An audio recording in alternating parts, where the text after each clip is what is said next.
चलिए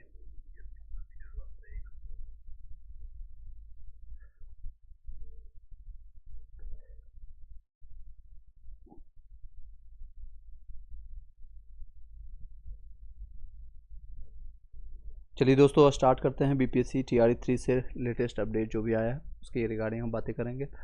और बीपीएससी से टीआरई 4 के लिए, बीपीएससी 17 के लिए हम बेहतर से बेहतर प्रयास करेंगे आप लोग के साथ।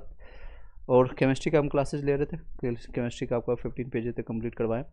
ऑलमोस्ट 100 पेजेस का है, तो हम एज सुन एज पॉसिबल आपका कंप्लीट करने की कोशिश हम करेंगे आज की डेट में ही। और आज या कल या 2 से 3-4 दिनों में आपको पूरा साइंस कंप्लीट हो जाएगा।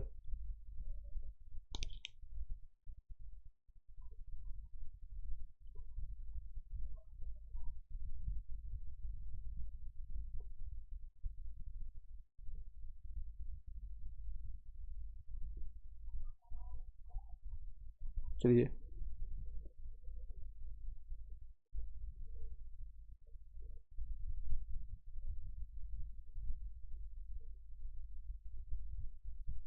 चलिए आगे कंटिन्यू करते हैं।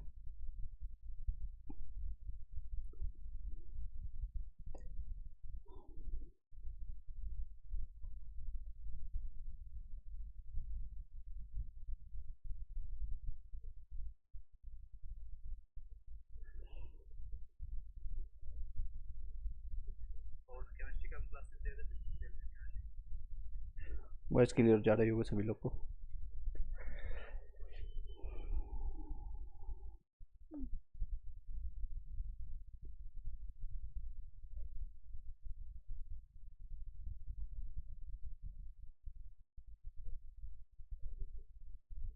चलिए,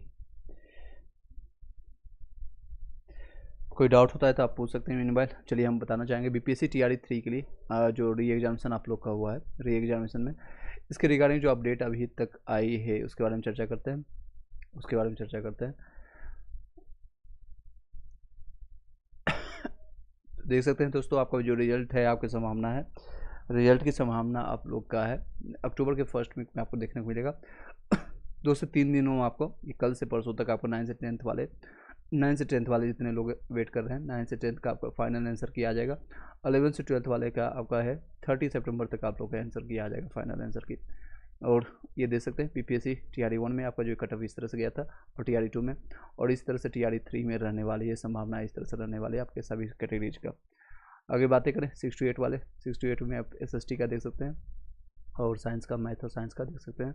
हिंदी के लिए आप देख सकते हैं, संस्कृत का लिए आप अपना यहाँ देख सकते हैं, और बाकी सब्जेक्ट आपका इंग्लिश हो गया, उर्दू हो गया। वीडियो को सभी लोग लाइक करके शेयर कर दीजिएगा, और अपने अपने क्वेश्चन जो भी डाउट है आप पूछ सकते हैं मीन बाय। और ये इंग्लिश का आपका रहेगा 9 से 10th का, और ये आपका रहेगा हिंदी का, ये मैथ्स का, इंग्लिश, और ये साइंस और एसएसटी वाले जितने लोग हैं यहाँ पर आप देख सकते हैं। 6 to 8 में आपका हो जाएगा विजय यादव। 6 to 8 में आपका हिंदी में 19 में हो जाएगा, डोंट वरी, बिल्कुल हो जाएगा।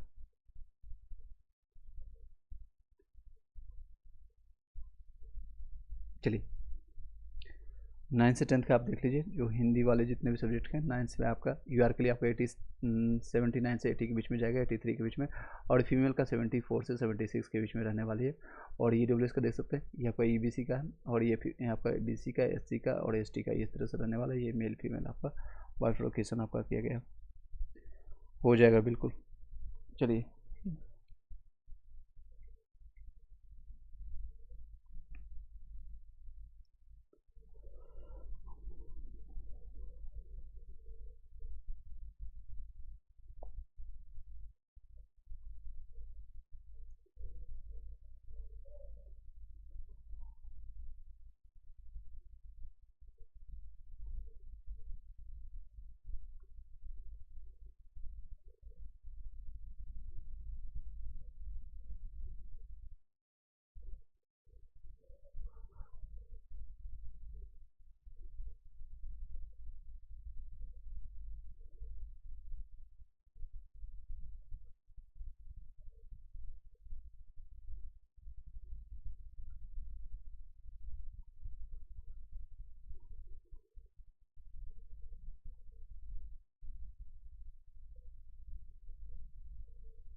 चलिए आगे कंटिन्यू करते हैं।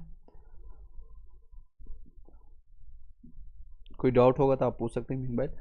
चलिए केमिस्ट्री का हम यहाँ तक आप लोग को पढ़ा चुके थे और आगे हम पढ़ेंगे दैनिक जीवन में इसका उपयोग क्या है आपका। अभी मैंने आपको बताया था, आपको ओम्स लॉ तक कंप्लीट करवाए थे, तो आपका चार्ल्स लॉ हम कंप्लीट करा देते हैं। चार्ल्स लॉ आपका जो स्थिर दाब पर, यानी कि आपका प्रेशर टेम्परेचर आपका जो है प्रेशर आपका कांस्टेंट रहेगा, स्थिर आपका कांस्टेंट प्रेशर पर किसी गैस की निश्चित मात्रा का आयतन जो है यानी वॉल्यूम जो है उसके आपका ताप के अनुक्रमानुपाती होते हैं, यानी volume is directly proportional to आपका हो जाएगा टेम्परेचर के, volume is directly proportional to temperature, यानी V T is equal to constant K रहेगा, जहाँ आपका गैसीय इसका नियतांक कहते हैं इसको, गैसीय नियतांक यानी इन द सेंस कि आपका कॉन्स्टेंट इसको कहते हैं। टी अगर बढ़ेगा यानी टेम्परेचर बढ़ेगा तो वॉल्यूम भी बढ़ेगा, टेम्परेचर घटेगा तो वॉल्यूम भी घटेगा। आपका V1/T1 is equal to V2/T2। अगर ये देख सकते हैं यहाँ टेम्परेचर माइनस आपका 60 डिग्री है तो आपका वॉल्यूम भी आपका घट गया है, और टेम्परेचर यहाँ पर 20 डिग्री बढ़ा है तो आपका वॉल्यूम भी बढ़ गया है। सिमिलरली आगे कंटिन्यू करते हैं, ये TRE4 के लिए और साथ साथ BPSC 73 के लिए जो लोग कनेक्टेड है उन सभी जगह आपका हेल्पफुल रहेगा। जिन लोग का इस पर सिलेक्शन अगर किसी कारण से एक नंबर से अगर रह जाता है, आपको डाउट है, तो इस तरह के जो भी कंटेंट हम आपको प्रोवाइड कर रहे हैं, आप प्लेलिस्ट जा करके आप देख सकेंगे, तो सारे कंटेंट आपको प्रोवाइडेड किया गया, वहाँ से जा करके उसका लाभ उठा सकते हैं आप लोग, सभी लोग उसका लाभ उठा सकते हैं। चलिए कंटिन्यू करते हैं, एज यूजुअल इसको कंटिन्यू करते हैं।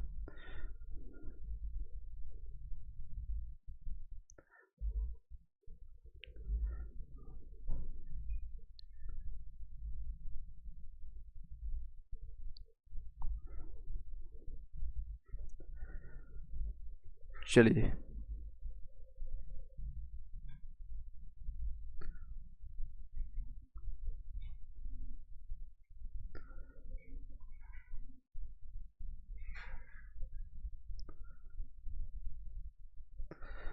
एक क्वेश्चन आया 66 में EVC में हो जाएगा PRT में। आगे कंटिन्यू करते हैं। दैनिक जीवन में जो आपका चार्ल्स लॉ का यूज कहाँ है, जहाँ कि आपका प्रेशर आपका कांस्टेंट है, यानी प्रेशर कांस्टेंट है, बचेगा आपका टेम्परेचर और volume. Temperature is directly proportional to volume, यानी वॉल्यूम या डायरेक्टली प्रोपोर्शनल टू टेम्परेचर, कुछ भी कर सकते हैं। गर्म मौसम में आपका जो है गुब्बारे फुलाना आसान हो जाता है, क्योंकि गर्मी है, टेम्परेचर बढ़ गया, आपका वॉल्यूम ज़्यादा हो जाता है और आसानी से वो फूल जाता है। गर्मी में आपका साइकिल का टायर भी फट जाता है इसी कारण से, क्योंकि टेम्परेचर बढ़ा और साइकिल का जो है टायर फट गया। आपका हॉट एयर जो है हॉट एयर जो आपका बैलून में गर्म हवा जो है भरी जाती है, जिससे आपका बैलून जो है हल्की जल्दी से फूल जाएगा। इसके कारण एवोगाड्रो का नियम, एवोगाड्रोज लॉ जिसको कहते हैं इंग्लिश मीडियम वाले, ध्यान दीजिएगा। ये देख सकते हैं एवोगाड्रोज लॉ में क्या होता है, जैसे मान लीजिए आप रमेश हैं और रमेश में आपका एयर दिया गया और एयर की मात्रा पे कम फूलेगा, जहाँ पर ये देख सकते हैं। दूसरा संगीता है, और संगीता में आपका जो है ज़्यादा फूलेगा, क्योंकि इसमें एयर की मात्रा बैलून इसमें दिया गया है, इसने बैलून मारा और पूरा इसमें प्रेशर मारा और इसका बेयर ज़्यादा होने के कारण इसमें ज़्यादा फूला, और इसमें एयर की मात्रा कम है, कम फूलेगा। आपका रमेश में आपको जो है एयर इसने कम दिया और ये इसका बैलून है कम फूला है। एग्जाम्पल के तौर पर आपको जैसे एवोगाड्रो के अनुसार जो है किसी भी गैस की मात्रा n है और आयतन v है के बीच में सीधा संबंध होता है। अगर जितना आप मात्रा n दीजिएगा, जितना आप बैलून में आप पुश कीजिएगा यानी हवा दीजिएगा, उतना ही फूलेगा ना। यहाँ पर रमेश से फूला ही नहीं जा रहा, संगीता ने इतना तेज़ी से फुलाया और इतना इसका बैलून फूल गया है, तो देख सकते हैं। तो इसका सीधा संबंध है, यानी डायरेक्टली प्रोपोर्शनल है आपका वॉल्यूम से और मात्रा ऑफ ऑक्सीजन कितना आप देते हैं, यानी कि एवोगाड्रो के नियम के अनुसार जो है किसी गैस की मात्रा जिसको n कहते हैं और वॉल्यूम यानी आयतन जो है आपका वॉल्यूम के बीच में सीधा संबंध है, डायरेक्टली प्रोपोर्शनल है। दोनों अनुक्रमानुपाती होती है, अनुक्रमानुपाती यानी समानुपाती, इसी हिंदी को अलग अलग टर्म में लिखते हैं और इसको डायरेक्टली प्रोपोर्शनल कहते हैं, इस तरह से लिखते हैं डायरेक्टली प्रोपोर्शनल इंग्लिश मीडियम वाले। इस स्थिति में दाब और तापमान जो है का नियत होता है, यानी यहाँ पर प्रेशर और साथ ही साथ आपका टेम्परेचर दोनों कांस्टेंट होता है, दोनों आपका कांस्टेंट होता है। तो क्या कर रहा है इस स्थिति में आपका दाब और प्रेशर जो है नियत होता है, नियत मतलब कांस्टेंट होना आवश्यक होता है। तो V is directly proportional to n, यानी V/n is equal to constant है, यानी V1/n1 is equal to V2/n2। तो आपको जो है आपको मेन है आपका जो है गैस लो जो आपका PV बराबर nRT सभी इसी से बनाया गया है। सिंपल फॉर्मूला हम बातें करें, सिंपल बातें। दैनिक जीवन में इसका अनुप्रयोग कहाँ है, इसका प्रयोग है, इसी से संबंधित क्वेश्चन आता है। एप्लीकेशन, कई लोग बोलते हैं साइंस का एप्लीकेशन से क्वेश्चन आ गया, भैया आपको बन ही नहीं रहा, भाई आपको थोड़ा सा प्रैक्टिस तो करना पड़ेगा, आपको अरिहंत के बुक को पढ़ना पड़ेगा, आपको उसके MCQ लगाना पड़ेगा। अगर आप सिर्फ NCERT पढ़ के गए हैं या फिर उसके अनुप्रयोग नहीं देखे हैं तो आपका क्वेश्चन कहाँ से बनेगा। यू शुड बी अप्लीकेंट, यानी जो है साइंस का अब अप्लीकेशन ज़्यादा पूछा जा रहा है, चाहे आप TRE की बात करें या BPSC की 69 या 68 का क्वेश्चन को उठाएंगे तो उसके अप्लीकेशन से क्वेश्चन आते हैं। तो दैनिक जीवन में उसके एप्लीकेशन कहाँ पर है, निश्चित स्थिति में आपका गुब्बारे को फुलाना, ये सारे है। गाड़ियों के टायर में हवा भरने का जो मानक रखना है, ये आपका स्थिति है। आदर्श गैस का समीकरण देख लेंगे, आदर्श गैस का समीकरण जिसको कहते हैं आइडियल आपका गैस कांस्टेंट, जो आपका जो इक्वेशन है आपका जो है अलग अलग चार्ल्स बॉयल्स और एवोगाड्रो के नियम के उपयोग में लाना चाहिए, लाना व्यवहार जो है व्यवहारिक नहीं है कि सभी जगह इसका उपयोग संभव नहीं है तथा नहीं था, इसलिए तीनों नियमों का योग समरूप जिसको कहते हैं योग रूप या आदर्श गैस समीकरण कहलाया है। जैसे कि P indirectly proportional to pressure, अगर प्रेशर इनडायरेक्टली प्रोपोर्शनल है जिसको व्युत्क्रमानुपाती कहते हैं हिंदी में, वो बॉयल्स लॉ आ गया जहाँ पर क्या है टेम्परेचर आपका कॉन्स्टेंट है।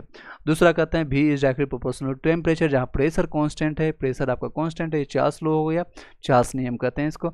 और V is directly proportional to आपका N यानी कि नंबर ऑफ जितना आपने दिया है ऑक्सीजन, जैसे संगीता और रमेश का एग्जांपल दिया था, ये आपका एवोगाड्रो नियम कहलाता है, जहाँ पर आपका प्रेशर और टेम्परेचर दोनों कांस्टेंट है, दोनों भैया आपका कांस्टेंट कर दिया गया। आई होप कि समझ पाए होंगे। तो ये आपका V is directly proportional to T/P हो गया, PV बराबर nRT निकल गया, जहाँ R एक गैस नेतांक है, गैस ये नेतांक है यानी इसका वैल्यू होता है R का, कई बार पूछा जाता है आप लोग से, 8.314 जूल पर मोल होता है। ये आपका फॉर्मूला देख सकते हैं 8.314 याद रखने के लिए देखिए 314 ठीक है, 8.314 याद रखिएगा, 314 हो जाता है। और जूल पर मोल ये याद रखिएगा, इसका यूनिट इसको कहते हैं मात्रक हिंदी में, इसका जूल पर मोल होता है, ठीक है, जूल पर मोल को ऊपर ले जाएंगे तो इन्वर्स में भी लिख सकते हैं इसको। कोई भी गैस आदर्श गैस नहीं होती है, यह केवल कल्पना है। कोई भी कहेगा कि कोई भी हमको अच्छी पत्नी मिल जाएगी, आदर्श पत्नी मिल जाएगी, ये एक सिर्फ काल्पनिक कहानी है। और कोई लड़की भी सोचती है कि मुझे राम जैसा पति मिल जाए या फिर कृष्ण जैसा पति मिल जाए, एक आदर्श पति मिल जाए, इस दुनिया में संभव नहीं है, ऐसा काल्पनिक है, सिर्फ कल्पना में दिखाई जाती है। इसमें ये सब चीज़ें फिल्मों में होती है, सीरियल में देखी जाती है कि इस तरह की आपको दिखाए सलमान खान जैसा मिल जाएगा, कोई प्रेम जैसा मिल जाएगा, कोई राहुल जैसा मिल जाएगा, कोई राज जैसा मिल जाए, ये सिर्फ काल्पनिक कहानी है। असली ज़िंदगी में कोई अच्छी पत्नी नहीं होती है, असली ज़िंदगी में किसी को अच्छे पति नहीं मिलते हैं, किसी का आदर्श पति नहीं मिलते। Any how you should be compromise anywhere. चलिए इसी तरह से हम सिर्फ कोरिलेट करें ताकि आपको याद हो जाए, कोई भी आपको अच्छी पति मिले, आपको अच्छी पत्नियाँ मिले, हाँ सभी लोगों को शुभकामनाएं हैं। चलिए आगे कंटिन्यू करते हैं। हाँ, कोई भी गैस जो है आपका आदर्श गैस नहीं होती, ये कल्पना है सिर्फ। वह गैस जो लगभग आपका PV बराबर nRT के मानकों का पालन करती है, कई बार पूरी तरह से नहीं करती है, वास्तविक जैसे कहलाती है, वास्तविक गैसे कहलाती है। वह गैस जो लगभग PR बराबर MRT के मानकों का पालन करती है, जैसे आपकी मान लीजिए आपकी किसी से XYZ से आपका शादी हो गया, कोई एक लड़की से ही शादी करेंगे कि आज की दुनिया में तो लड़के से शादी कर रहे हैं, लेस्बियन, या फिर आपका बॉयज से कर रहे हैं, तो वो अलग सीन है। मान लीजिए आपने किसी एक से आपने शादी किया, वो आपकी गर्ल से, और वो एक आप बॉयज है जो कि वाई है, आप दोनों ने शादी किया, रीजनिंग कॉम्बिनेशन बना, तर्क शक्ति बना, और आप मान सकते हैं कि वो आपकी धर्मपत्नी अच्छी है, एक मानकों का जो है पालन मान सकते हैं कि सीता की जैसी है, ऐसी संभावना है। थोड़ा बहुत आप ऊपर नीचे कर सकते हैं, समझ सकते हैं, मानकों का पालन करते हैं। कई बार है पूरी तरह से यह नहीं करती है, पूरी तरह से सीता की तरह बिहेवियर नहीं आएगी, वास्तविक है, बस रियल नहीं है, गैसों की तरह है, तो उसको गैस मान लीजिएगा कि हाँ चलो पत्नी है। तो ऐसे जैसे एग्जाम्पल है, इसका एग्जाम्पल ऑक्सीजन है, ये है आपका आदर्श गैस जिसको वास्तविक गैस कहते हैं, हाइड्रोजन है, नाइट्रोजन है, ये सारे गैस के रूप में जानते हैं। अब ग्राहम का विसरण नियम कहते हैं, ग्राहम्स लॉ ऑफ डिस्पर्सन जिसको कहते हैं, डिफ्यूजन जिसको कहते हैं इंग्लिश में, ग्राहम्स लॉ ऑफ डिफ्यूजन, यानी कि ग्राहम का विसरण नियम जानते हैं। जैसे कि सांद्रता आपके पास है और सांद्रता आपका ज़्यादा है तो इस तरह से दिखेगा, और सांद्रता कम है तो आपका पूरा विस्तृत, जैसे आपके घर में 5 कमरे हैं और आप सिर्फ 4 लोग हैं, तो आराम से आप सोएंगे, एक रूम आपका गेस्ट रूम के लिए छोड़ देंगे, और कहीं भी किसी समय आपके गेस्ट आ गए, किसी कहीं से भी आ सकता है, गर्ल्स के टीम वाले आ जा सकते हैं या बॉयज़ वाले टीम के कहीं भी कोई भी रिलेटिव आ गया, तो फिर ये सांद्रता बढ़ गई। आपका सांद्रता बढ़ने के बाद एक ही कमरे में कई लोग 3 लोग सोएंगे, कभी 4 लोग सोएंगे, कभी आपके 5 लोग सोएंगे। इस तरह से आपके जो है 5 इस तरह से एग्जांपल लिया। ये आपका सांद्रता यहाँ पर बढ़ गई है। और यहाँ सांद्रता जब आपके गेस्ट चले गए तो आप आराम से 5 रूम में पैर फैला के आप सो रहे हैं इस तरह से। चलिए देख सकते हैं इसके अधिक सांद्रता में कम सांद्रता प्रभाव होती है। अधिक सांद्रता अगर है तो इसमें सांद्रता कम प्रभाव होती है, यानी विसरण ज़्यादा नहीं होती है। अगर आपके बेड में यानी एक रूम में आप 3 से 4 या 5 लोग सो रहे हैं तो आप ज़्यादा विसरण नहीं करेंगे। आप एक ही बेड पर एक ही साइड में एक कोने में जहाँ पर आप सोए थे तो सुबह में उठेंगे वहीं पर। ये नहीं कि आपका अब जब कोई नहीं रहेगा तो पता चला आपने यहाँ सोया तो उठे यहाँ पर, ये भी होता है। चलिए गैस और द्रव में आपका विसरण की क्रिया होती है, अर्थात ये उच्च सांद्रता में से निम्न सांद्रता की ओर प्रभाव होती है। जब भी ये प्रभाव कहाँ पर होगी, जब आपका ढलाव होगा। जब मान लीजिए आप यहाँ पर सोएं और थोड़ा सा ढलाव हुआ और यहाँ आकर के आप उठे, गिर गए बेड से। चलिए इसी तरह से आपका जो है उच्च से आपका उच्च सांद्रता से आपका निम्न सांद्रता के, जैसे आपका टेम्परेचर क्या होता है, लोअर से हायर की ओर जाता है, लो टेम्परेचर से हाई टेम्परेचर LT से जाता है ST की तरफ, TH की तरफ, हाई टेम्परेचर की तरफ जाता है। ग्राहम का नियम जो है विसरण पर आधारित होता है। यह स्थिर दाब और स्थिर ताप के मानक पर कार्य करता है। स्थिर टेम्परेचर यानी कांस्टेंट टेम्परेचर और कांस्टेंट आपका प्रेशर पर काम करता है। और किसी भी गैस के विसरण की दर उसके घनत्व यानी घनत्व के वर्गमूल के बराबर के अनुक्रमानुक आती है। घनत्व के वर्गमूल, वर्गमूल मतलब स्क्वायर रूट जिसको कहते हैं इंग्लिश मीडियम वाले, ध्यान दीजिए स्क्वायर रूट कहेंगे, इसको क्या कहेंगे, स्क्वायर रूट। तो R1/R2 is equal to √D1 D2/D1 आपका ये डेंसिटी है।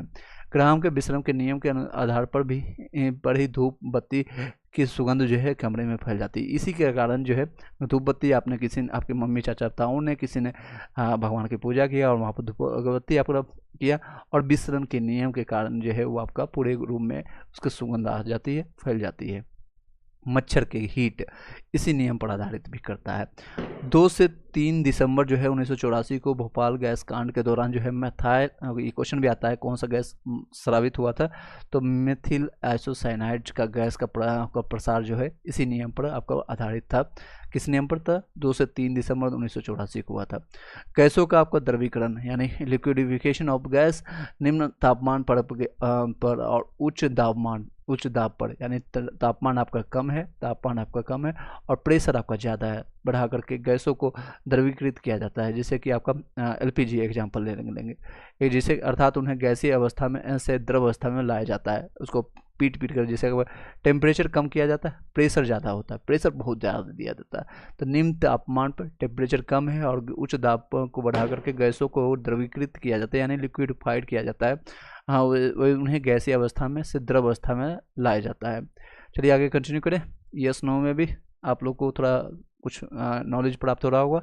एक बार वीडियो को लाइक करके शेयर कर दीजिएगा। कोई डाउट होता है, कोई क्वेश्चन होता है, आप पूछ सकते हैं। If you have any doubt you can ask मी। अभी तक कोई भी डाउट है, कोई क्वेश्चन है, आप पूछ सकते हैं। इसका प्लेलिस्ट बना दिया गया है, आप वहाँ से जा कर के सारी चीज़ें आप प्राप्त कर सकते हैं।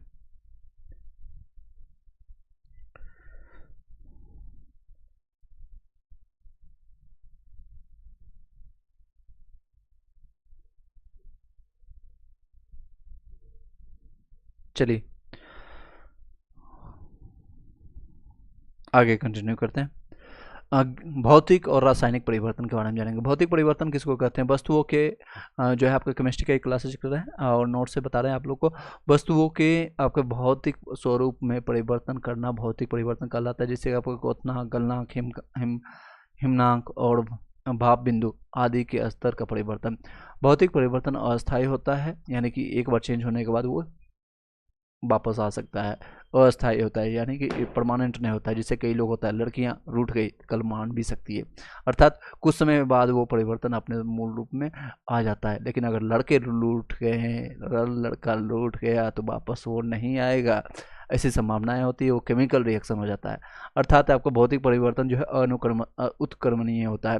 भौतिक परिवर्तन के दौरान कोई वस्तु या नया पदार्थ नहीं बनता है, बल्कि वही है। जैसे कि आपका क्या है, पानी की एग्जांपल ले लीजिए। पानी यानी लिक्विड, यानी कि जल जिसको वाटर कहते हैं। लिक्विड क्या है, वो लिक्विड भी फॉर्मेट में है, सॉलिड में भी है, गैस में भी है। यानी जब उसको ज़्यादा ठंडा करेंगे तो फ्रिज में ज़्यादा समय तक रखेंगे वो बर्फ़ बन गया, और उसको जब गर्म करेंगे तो गैस बन जाएगा, और गर्म करके उसको यानी वाष्पीकृत हो जाएगा, वेपोराइज हो जाएगा। आई होप कि समझ पाए होंगे। नेक्स्ट चलते हैं। दैनिक जीवन में उदाहरण के रूप में पानी से बर्फ़ का बनना, मैंने अभी बताया, बर्फ़ का पानी में पिघलना, किसी वस्तु का टूटना जैसे लकड़ी, कांच, प्लास्टिक, पत्थर, ये सारी चीज़ें एग्जाम्पल है आपका भौतिक परिवर्तन का। विद्युत बल्ब का चमकना, ठोस सल्फर का द्रव सल्फर में बदल जाना, सोडियम, ये ज़्यादा एग्जाम्पल पूछे जाते हैं, याद रखिएगा। सोडियम क्लोराइड या नमक यानी जिसको कहते हैं ये NaCl जिसका फॉर्मूला होता है, का क्रिस्टल में बदल जाना, क्रिस्टल कार्बन के अपरूप ग्रेफाइट और डायमंड में बदलना, जल व तेल को आपस में मिलना, जल और तेल का आपस में मिलना, नींबू व किसी प्रकार का फल काटना, नींबू का व किसी प्रकार का फल काटना, डिलीवरी बॉक्स को फाड़ना, और क्रेडिट कार्ड और डेबिट कार्ड को तोड़ना, कपड़ा काटना या और सिलना, ये सारी चीज़ें हैं। कपड़ा को पहले काट दिया फिर उसको सिल दीजिए, पेंसिल में धार देना और फिर उसको छिल दीजिए, फिर से धार बन जाएगा। बाल काटना अथवा हेयर एक्सटेंशन का प्रयोग करना, कई लोग को बाल कटवाना पड़ता है, ज़्यादा प्रॉब्लम होता है, कई लोग हेयर एक्सटेंशन भी लगाना पड़ता है जिनके बाल है ही नहीं, टकले। नेक्स्ट, शुष्क बर्फ या अथवा ठोस आपका कार्बन डाइऑक्साइड का वापस में आपका ऊर्ध्वपातन हो जाना, यानी बॉइलिंग, मेल्टिंग एंड फ्रीजिंग कंडेंसेशंस, आपका कुतना, गलना, हिमांक, चीनी प्लस पानी प्लस बालू को आपस में मिलना, बोतल या कैन को क्रैश करना, मोमबत्ती का पिघलना, इस तरह से देख सकते हैं। रासायनिक परिवर्तन के बारे में जानेंगे, और रासायनिक परिवर्तन वाले ध्यान दीजिएगा, जोर शोर से ध्यान दीजिएगा। आई होप कि इंटरेस्टिंग लग रहा हो। नेक्स्ट आपका हरीश गर्ग 82 में आपका हो जाएगा। मैथ साइंस के लिए आप पूछ रहे होंगे, साइंस के लिए आप TGT के लिए आप पूछ रहे हैं। TGT वाले ध्यान दीजिए, एक बार मैं दिखा देता हूँ। साइंस में आपका जो है साइंस में अदर स्टेट से आपका है 82 में, आपका साइंस में आपका 82 में आपका चांसेज है, क्योंकि यहाँ पर कट ऑफ जो है डाउन जाएगी, 82 में चांसेज है। चलिए आगे कंटिन्यू करते हैं,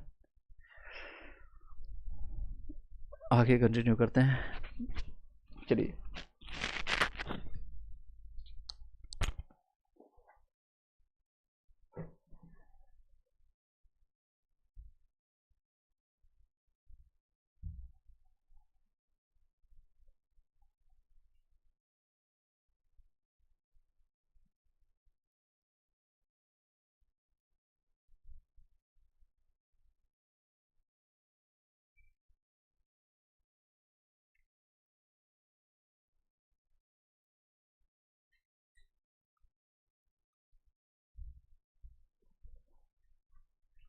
चलिए दोस्तों आगे कंटिन्यू करते हैं।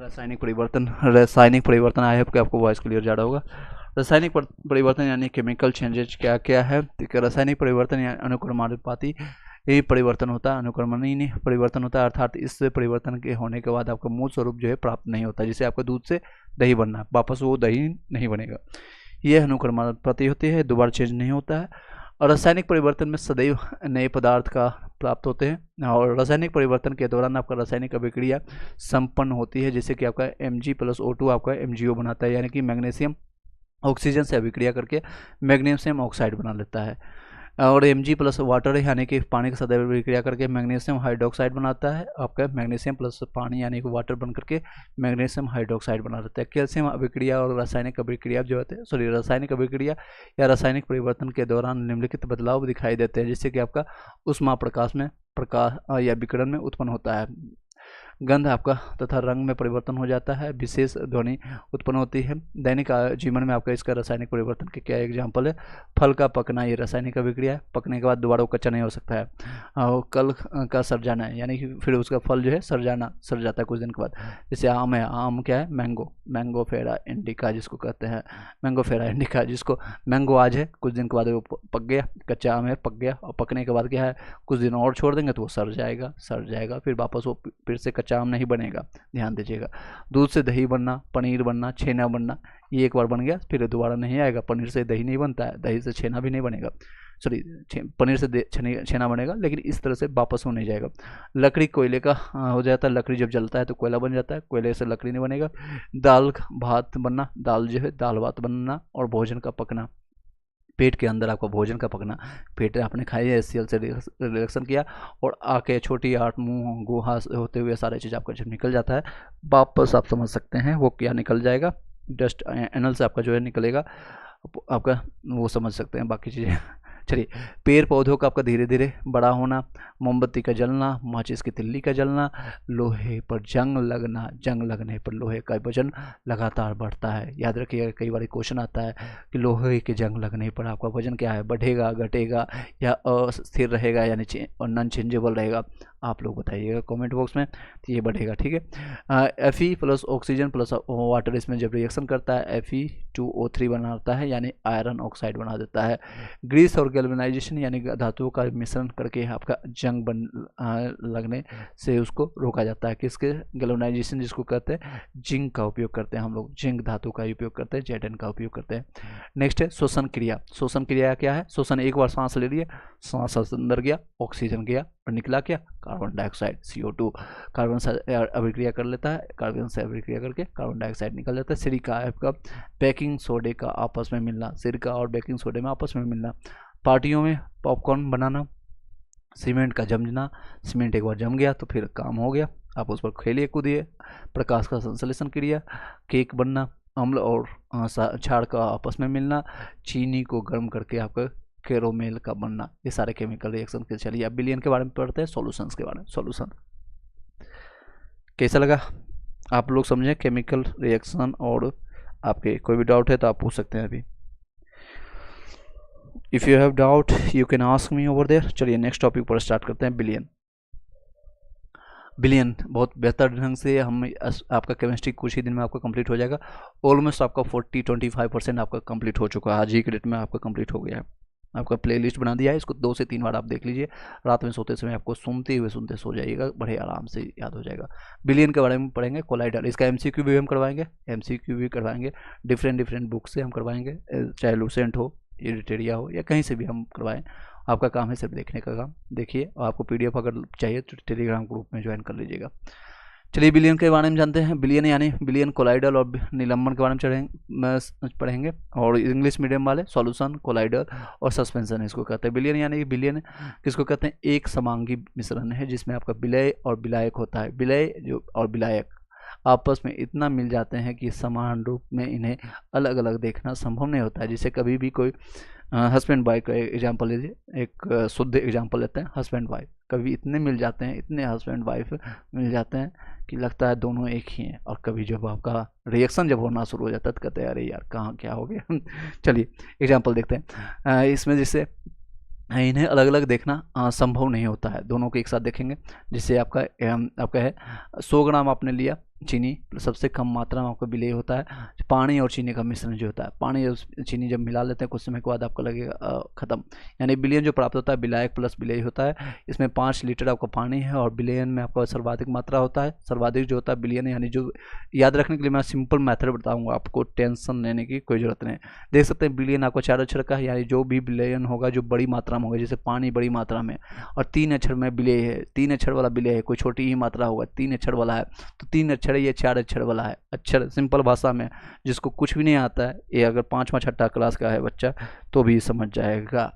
तो मान लीजिए इसमें कितना ग्राम, 100 ग्राम चीनी मिलाएंगे, 5 लीटर पानी में 100 ग्राम चीनी मिलाएंगे, सबसे कम मात्रा में रहेगा क्योंकि छोटा अक्षर है बस, और ये बड़ा अक्षर है। बिलियन मिलाएंगे, इसमें सर्वाधिक मात्रा में रहेगा पानी और बन करके विलायक बनाएगा, विलायक बन जाएगा। बिलियन विलायक प्लस विलय बन जाता है। ऐसा विलयन जिसमें आपका विलय की मात्रा तुलनात्मक रूप से कम हो उसको असंतृप्त विलयन कहते हैं। उसको क्या कहते हैं? अनसैचुरेटेड, जिसको कहते हैं अनसैचुरेटेड आपका सॉल्यूशन कहते हैं। ऐसा इंग्लिश मीडियम वाले ध्यान दीजिए, ऐसा विलयन जिसमें आपका विलय की अधिकतम मात्रा मिला दी जाए, अधिकतम मात्रा उल्टा कर दिया जाए तो उसको संतृप्त विलयन कहते हैं। वो संतृप्त हो गया, सैचुरेटेड सॉल्यूशन हो गया जब तापमान में परिवर्तन करके जब अधिक मात्रा के विलय को जोड़ा जाता है तो गाढ़ा विलयन प्राप्त होता है। इसे अति संतृप्त विलयन कहा जाता है, जिससे कि आसानी या सीरा, जिसको कहते हैं आसानी या सीरा बनाना, सीरा आपको बनाना। नेक्स्ट है निलंबन, सस्पेंशन के बारे में चर्चा करते हैं। सस्पेंशन, चलिए आगे कंटिन्यू करते हैं। सस्पेंशन सस्पेंशन निलंबन एक प्रकार का आपका विषमांगी मिश्रण है। इसमें विषमांगी है, उसमें समांगी था, ठीक है, होमोजेनियस था, इसमें हेट्रोजेनियस होगा। इंग्लिश मीडियम वाले ध्यान दीजिएगा। इसमें आपका विलेय की कणों का आकार बड़ा होता है। विलेय की जो है आपका यानी कि छोटा वाला जो है चीनी वाला मात्रा इसमें ज़्यादा होगा और समान आँखों से दिखाई दे सकता है, जिससे कि आपका इसमें चीनी पानी में अगर मिला लेंगे क्या समान आँखों से देख सकते हैं? नहीं दिखेगा। इसमें हम समान आँखों से देखेंगे। जैसे आपका उदाहरण के तौर पर एग्जाम्पल देखिए, आपका चौक और पानी का मिश्रण, चौक और पानी को मिलाते हैं तो चौक आराम से हम देख पाते हैं। नाली का पानी भी देख सकते हैं और धूल भरी आपके हवा भी देख सकते हैं, धूल ज़्यादा होती है हवा में। और खांसी का सिरप में आप देखेंगे तो उसमें भी होता है। कोलाइड के बारे में जानते हैं। कोलाइड एक प्रकार का आपका विषमांगी है, भी हेट्रोजीनियस मिक्सचर है। इसमें आपका विलेय के कारण आपका विलयन की तुलना में बड़ी मात्रा में होता है। इसमें भी विलेय ज़्यादा होता है, छोटा वाला बड़ा होता है। जब छोटे लोग बड़े हो जाते हैं यानी छोटा भाई अगर ज़्यादा बड़ा हो जाता है तो ज़्यादा वो चमकता है यानी कि दिखता है। याद रखिएगा, याद रखने को बोल रहा हूँ। यानी परंतु निलंबन में आपका तुलना में छोटा होता है, यानी जब निलंबन हो जाता है इसमें मिल जाता है तो छोटा होता है। विलेय के कण जो है तो समान आँखों के दिखाई नहीं देते हैं और बहुत पास मिले होते हैं। और इन्हें अलग करने के लिए आपोहन विधि का उपयोग किया जाता है। कौन सा विधि? आपोहन विधि का उपयोग किया जाता है। आपोहन विधि का उपयोग किया जाता है जिससे कि आपको दूध, स्याही, बादल, कुहासा, रक्त, दही, योगांट, जैम जेली जिसको कहते हैं, धुआं। कोलाइडर के कई प्रकार है। एक तो इमल्सन जिसको पायस कहते हैं। जब विलेय और विलायक दोनों आपका द्रव अवस्था में होते हैं तो इसको कोलाइड पायस कहते हैं। एग्जाम्पल के रूप में दूध, जिसमें आपका बसा पानी भी है यानी फैट भी है, पानी भी है और अन्य पोषक तत्व भी, जैसे कि आपके सभी द्रव अवस्था में होते हैं। मायोनासिस भी आपका एग्जाम्पल है। पायस ठोस रूप से में भी मिलते हैं जिसमें किसी ठोस में द्रव मिला होता है। एग्जाम्पल के रूप में मक्खन और पनीर। नेक्स्ट है सोल। जब किसी ठोस को द्रव में मिलाया जाता है तो ये सोल कहलाता है। जब किसी को ठोस को द्रव में मिलाया जाता है, जैसे कि आपका पेंट, क्या है पेंट में आपका, या ग्लिसरीन में आपका, जेली में, इन सभी में क्या है ठोस को द्रव में मिलाते हैं तो इसको कहते हैं सोल कहते हैं। फोम के बारे में चलता करते हैं। फोम जब किसी द्रव माध्यम में गैस मिला दिया जाता है जाए तो इसको फोम कहते हैं, फोम होता है। जैसे कि एग्जाम्पल में आपका केक के ऊपर लगाए जाने वाले क्रीम, केक के ऊपर जो है लगाए जाने वाले क्रीम को कहते हैं, क्या कहते हैं? तो इसको फोम कहते हैं। ठोस फोम आपका जो है फोम भी कहा जाता है। इसमें आपका जिसमें आपका जो है ठोस में गैस मिला होता है। नेक्स्ट है आपका, नेक्स्ट आप लोग के